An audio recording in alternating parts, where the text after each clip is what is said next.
Farm house પર આધેડ પર firing. ડભોઈની યુવતી પ્રેમી સાથે ભાગી ગઈ હતી. ડભોઈનો પરિવાર બહેનને શોધવા સાવલી પહોંચ્યો. વિશાલ બારિયા સાથે ભાગી હતી યુવતી. ભાતરવા ફાર્મ હાઉસ પાસે બંને રોકાયાની બાતમી મળી. પરિવાર ઇકો કારમાં પહોંચ્યો હતો. અજાણ્યા લોકોએ 3 રાઉન્ડ ફાયરિંગ કર્યું. યુવતીના ભાઈ નિમેશ બારિયાને હાથમાં ગોળી વાગી. નિમેશ બારિયા એસએચજીમાં સારવાર હેઠળ. હમણાં મારી બહેનને ભોગવા ગયા હતા તેમાં તે જગ્યાએ ગયા કરી દીધું છે. અમે ગાડીમાં બેઠા હતા તો પાછળથી ફાયરિંગ કરી દીધું. એટલે ફાર્મ હાઉસમાં ગયા હતા? કોનું ફાર્મ હાઉસ હતું? બહુ અમને ઓળખતા નથી.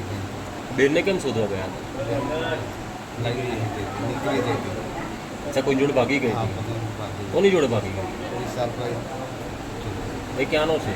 ધરમપુરનો જ છે. ધરમપુર કે કયું ધરમપુર? ધરમપુર ડભોઈ તાલુકો. ડભોઈ તાલુકો. તે લોકો સાવલી કેમ પહોંચ્યા હશે?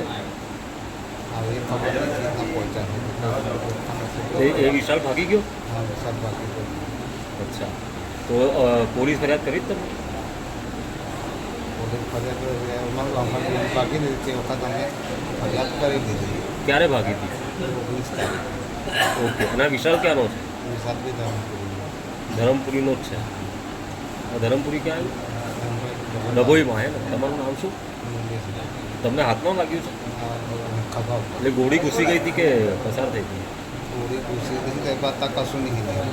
અચ્છા, અને કેટલા રાઉન્ડ ફાયરિંગ કર્યું હતું? 2 રાઉન્ડ ઉપર ફાયરિંગ કર્યા હતા અને જે વખત ગાડીમાં બેઠા ને તે વખત ફાયરિંગ તો કરી. તમારા પર કેમ ફાયરિંગ કર્યું હશે? અમને પાછળ હતો ને તો તમે બાઇક પર ગયા? ના, બાઇક નથી, અમારી એક ગાડી હતી. ગાડીમાં પાછલો કાર તમે કેટલા લોકો હતા? અમને 6 જણ. ખાલી તમને જ વાગ્યું? અમે પાછળ બેઠા હતા ને એમને ચંપો હતો. તમારી શું માંગણી જરૂર સુધી એ ફાર્મ હાઉસ કોનું છે એ બી ખબર નથી પડતી? બધાને